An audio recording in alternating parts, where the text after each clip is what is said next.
Hello everyone, welcome to करंटपुर। तो आज के डेली करंट अफेयर्स की सीरीज में हम लोग देखेंगे 20 जुलाई 2023 के करंट अफेयर्स को, और वीडियो में एंड तक बने रहें।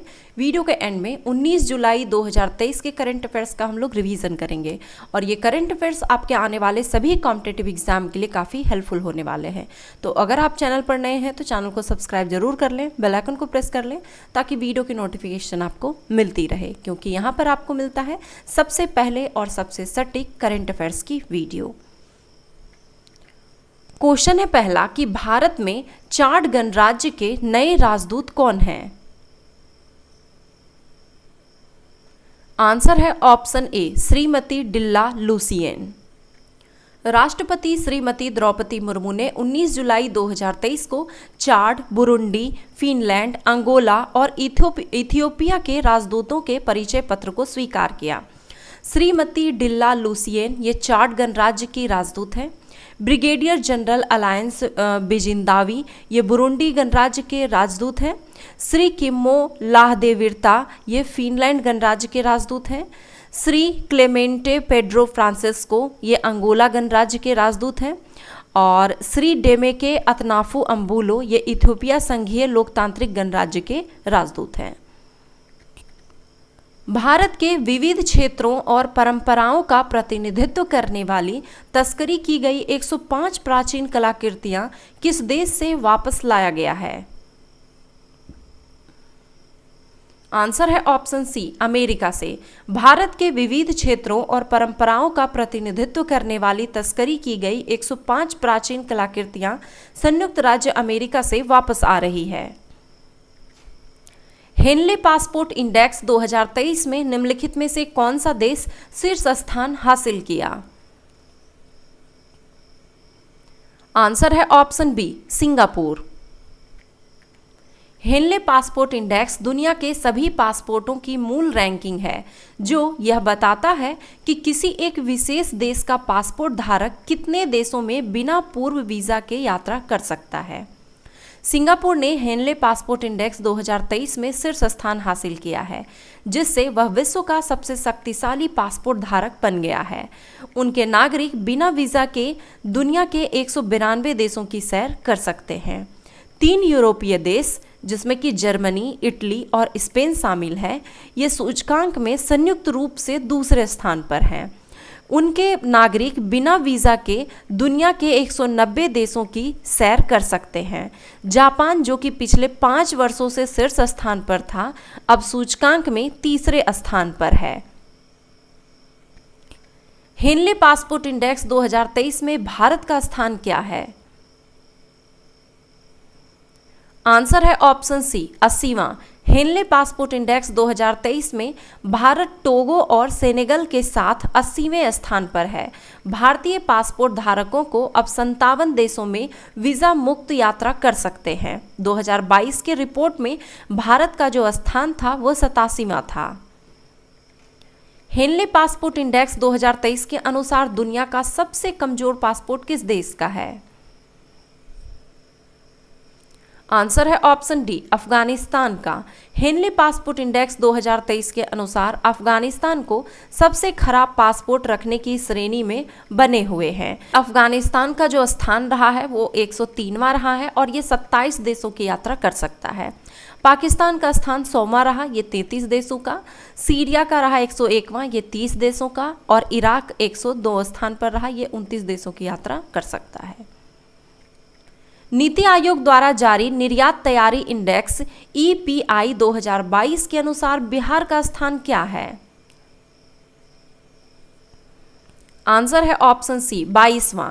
नीति आयोग द्वारा जारी राज्यों और केंद्र शासित प्रदेशों के लिए निर्यात तैयारी इंडेक्स 2022 EPI 2022 में भूमिबद्ध बिहार 41.06 अंकों के साथ 22वें स्थान पर है। सूचकांक में तमिलनाडु कुल 80.89 अंक के साथ शीर्ष स्थान पर है।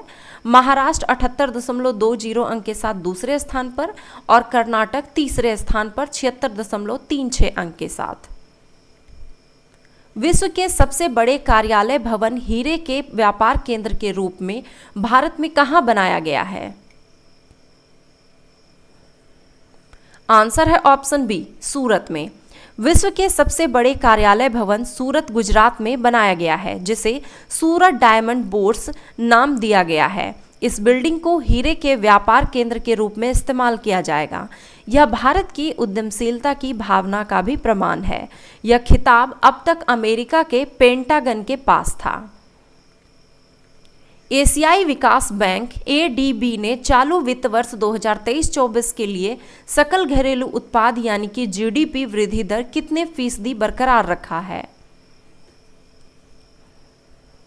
आंसर है ऑप्शन ए 6.4%। एशियाई विकास बैंक एडीबी ने चालू वित्त वर्ष 2023-24 के लिए भारत की आर्थिक वृद्धि 6.4% बरकरार रखी है और अगले वित्त वर्ष 2024-25 के लिए 6.7% वृद्धि का अनुमान लगाया गया है। निम्नलिखित में से कौन सा देश 20 जुलाई 2023 को पारंपरिक दवाओं पर आसियान देशों के सम्मेलन की मेजबानी करेगा? आंसर है ऑप्शन डी भारत। भारत 20 जुलाई 2023 को नई दिल्ली में पारंपरिक दवाओं पर आसियान देशों के सम्मेलन की मेजबानी करेगा। भारत आसियान सम्मेलन लगभग एक दशक के बाद हो रहा है और इसमें कंबोडिया और वियतनाम सहित 10 आसियान देश भाग लेंगे। सम्मेलन का उद्देश्य भारत और आसियान देशों के बीच अपनी सर्वोत्तम प्रथाओं को साझा करने और पारंपरिक दवाओं के क्षेत्र में भविष्य के सहयोग के लिए एक रोड मैप तैयार करना है। राष्ट्रीय जनतांत्रिक गठबंधन एनडीए के खिलाफ लोकसभा चुनाव लड़ने के लिए कितने विपक्षी दलों ने भारतीय राष्ट्रीय विकास समावेशी गठबंधन इंडिया का गठन किया है? आंसर है ऑप्शन बी 26 विपक्षी दलों ने राष्ट्रीय जनतांत्रिक गठबंधन एनडीए के खिलाफ लोकसभा चुनाव लड़ने के लिए 26 विपक्षी दलों ने भारतीय राष्ट्रीय विकास समावेशी गठबंधन इंडिया का गठन किया है। कांग्रेस के राष्ट्रीय अध्यक्ष मल्लिकार्जुन खड़गे ने इसकी घोषणा की है। भारत म्यांमार थाईलैंड IMT त्रिपक्षीय राजमार्ग जो एक कनेक्टिविटी परियोजना है, इसकी लंबाई कितनी है? आंसर है ऑप्शन सी 1360 किलोमीटर। 1360 किलोमीटर लंबा भारत म्यांमार थाईलैंड त्रिपक्षीय राजमार्ग भारत म्यांमार और थाईलैंड से संबंधित एक पहल है, जिसका उद्देश्य भारत म्यांमार और थाईलैंड को जोड़ना है। IMT परियोजना पूर्व भारतीय प्रधानमंत्री अटल बिहारी वाजपेयी द्वारा प्रस्तावित की गई थी और 2002 में अनुमोदित की गई थी। इसका निर्माण 2012 में शुरू हुआ और इसे कई चरणों में कार्यान्वित किया जा रहा है। किसे इन्वेस्ट इंडिया की प्रबंध निदेशक और CEO नियुक्त किया गया है?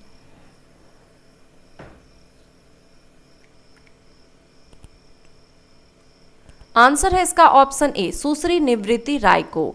सुश्री निवृत्ति राय को इन्वेस्ट इंडिया की प्रबंध निदेशक और CEO नियुक्त किया गया। उन्होंने उद्योग एवं आंतरिक व्यापार संवर्धन विभाग DPIIT की संयुक्त सचिव सुश्री मनमीत के नंदा से यह पदभार ग्रहण किया है। तो चलिए अब 19 जुलाई 2023 के करंट अफेयर्स का रिवीजन करते हैं। भूमि सम्मान 2023 के संदर्भ में सभी कथन सत्य हैं कि राष्ट्रपति श्रीमती द्रौपदी मुर्मू ने 18 जुलाई 2023 को भूमि सम्मान 2023 प्रदान किया। इसका आयोजन केंद्रीय ग्रामीण विकास द्वारा किया गया था। यह पुरस्कार राज्य सचिवों और जिला कलेक्टरों को प्रदान किया गया। श्री ओमन चांडी का निधन 18 जुलाई 2023 को हो गया। वह किस राज्य के पूर्व मुख्यमंत्री थे? तो केरल के। प्रधानमंत्री ने 18 जुलाई 2023 को कहां वीर सावरकर अंतर्राष्ट्रीय हवाई अड्डे के नए एकीकृत टर्मिनल भवन का उद्घाटन किया? तो पोर्ट ब्लेयर में। हाल ही में किसे economic times ETHR world future skills award 2023 से सम्मानित किया गया? तो NTPC को। बैंक राष्ट्रीयकरण दिवस किस तिथि को मनाया जाता है? तो ये 19 जुलाई को मनाया जाता है। एशियाई एथलेटिक्स चैंपियनशिप 2023 में निम्नलिखित में से कौन सा देश शीर्ष स्थान पर है? तो वो जापान है। जापान 16 स्वर्ण पदक, 11 रजत तथा 10 कांस्य पदक समेत टोटल 37 पदकों के साथ शीर्ष स्थान पर है। भारत 6 स्वर्ण, 12 रजत और 9 कांस्य पदक सहित कुल 27 पदक के साथ तीसरे स्थान पर रहा। नीति आयोग के राष्ट्रीय बहुआयामी गरीबी सूचकांक 2023 के संदर्भ में सभी कथन सत्य है कि रिपोर्ट के अनुसार वर्ष 2015-16 से 2019-21 की अवधि के दौरान 13.5 करोड़ लोग बहुआयामी गरीबी से बाहर आए। गरीबों की संख्या में सबसे अधिक कमी उत्तर प्रदेश, उसके बाद बिहार और फिर मध्य प्रदेश में आई। नीति आयोग के अनुसार गरीबी में सबसे अधिक गिरावट ग्रामीण क्षेत्रों में दर्ज की गई है। ये सूचकांक राष्ट्रीय परिवार स्वास्थ्य सर्वेक्षण 2019-21 पर आधारित है। 17 जुलाई 2023 को नई दिल्ली में निर्यात तैयारी सूचकांक EPI 2022 किसके द्वारा जारी किया गया? तो नीति आयोग के द्वारा। नीति आयोग का तीसरा निर्यात तैयारी सूचकांक 2022 EPI के अनुसार निम्न में से कौन सा जिला सूचकांक में शीर्ष स्थान पर है? तो तमिलनाडु 80.89 अंक के साथ। EPI रिपोर्ट 2022 में किस श्रेणी के राज्य ने सबसे अच्छा प्रदर्शन किया है? तो तटीय राज्य, जिसमें कि तमिलनाडु, महाराष्ट्र, कर्नाटक और गुजरात पूरे देश में सभी श्रेणी के राज्यों में निर्यात तैयारियों के मामले में सबसे आगे हैं। केंद्रीय पंजीयक सहारा रिफंड पोर्टल किस मंत्रालय के द्वारा लॉन्च किया गया? तो सहकारिता मंत्रालय के द्वारा। इंटरनेशनल पुलिस एक्सपो 2023 का आयोजन 26 से 27 जुलाई को कहां आयोजित किया जाएगा? तो नई दिल्ली में। तो ये थे आज के करंट अफेयर्स। आई होप कि वीडियो पसंद आया होगा। वीडियो पसंद आया तो लाइक जरूर करें, कमेंट करें और अपने दोस्तों के साथ शेयर जरूर करें। धन्यवाद।